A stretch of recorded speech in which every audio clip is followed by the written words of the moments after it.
Okay. Hello, my co-founder and partner, Dr. Dominic Zadell.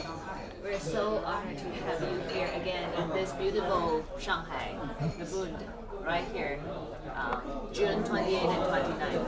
So share with us, actually, what, like, how you get, not only how you inspire people and how you get really inspired within this 2 day, 3 day here in the new China. You mean those 2 days we've been working together? Yes. I enjoyed them. I think it was very fruitful, Yes. very useful for everybody, and that we identify the key problems Yes. of the future today and future luxury industry. Yes. And share with us like very inspiring professional VIP CPO Academy. How we really look forward to inspire more and more Chinese people in establishing and building their aspirational Chinese brands. You mean how do we see the future for VIP CPO? How do we see the future for the new Chinese brand owners, and do you see a future for them, and how they should really move on? Because you see, like Sure. all the European brands. Sure, Chinese will develop in the near future quite a few new brands, but of course, Chinese people must understand that developing a new brand, it's a long-standing issue. And if you understand this, and it's also extremely important to communicate repeatedly about it. So if you respect those two basic rules, you know, long-standing ambition, long-standing objectives, and constant communication, you will succeed. That's exactly like the topic for Chinese brands. They understand how to can a long outstanding performance business be also long-standing. Okay. This is something a Well, huge issue now. Which is not so easy because you have always this tension between short term and long term. Short term is necessary because you have to live and survive and develop your objectives. But long term is also very demanding because if you don't have long term vision, you cannot develop properly. Yes.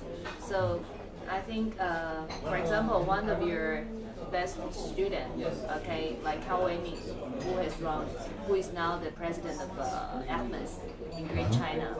So what do you think? Like how you inspired him, and he is so excellent. I mean, as a Chinese who runs a French company over 100 something years history. So this is a outstanding business, but also long-standing. And in Great China, this new China, it's actually managed by one of your outstanding students.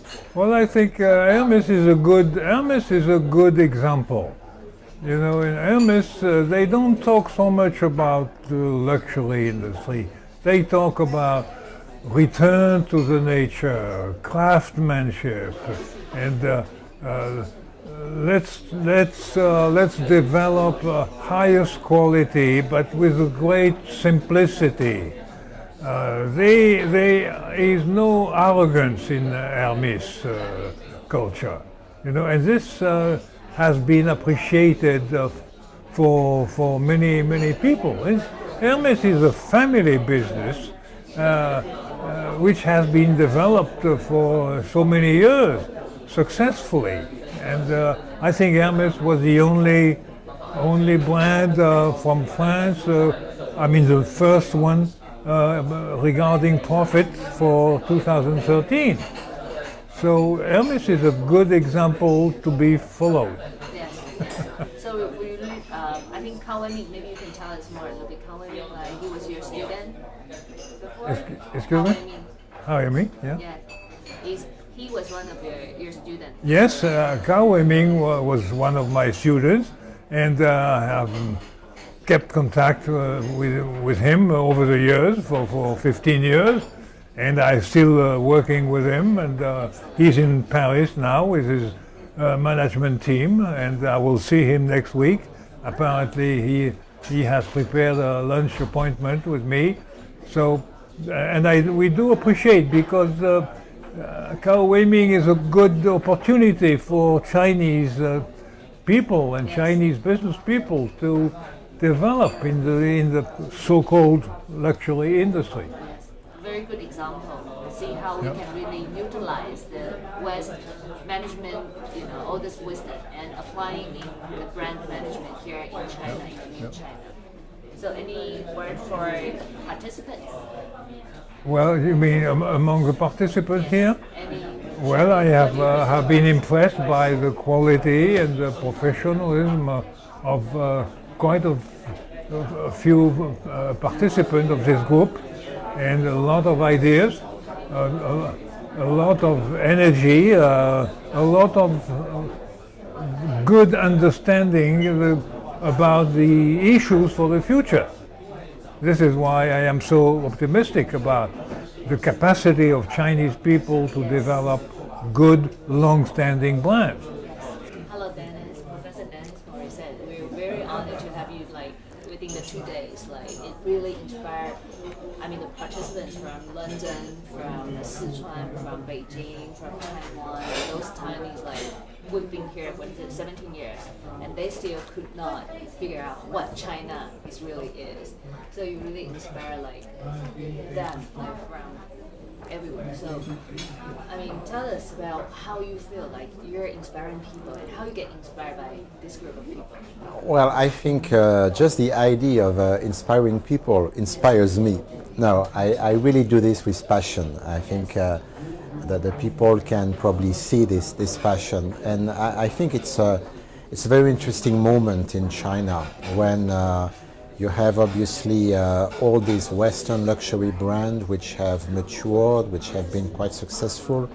There is a lot of best practices to learn from them. At the same time, the growth of China market, the more important role played by China on the world economic scene creates a lot of opportunities for Chinese brands, Asian brands. So I think it's a very exciting moment, and sharing certain best practices that can be inspiring for local brands is something I'm very happy to do.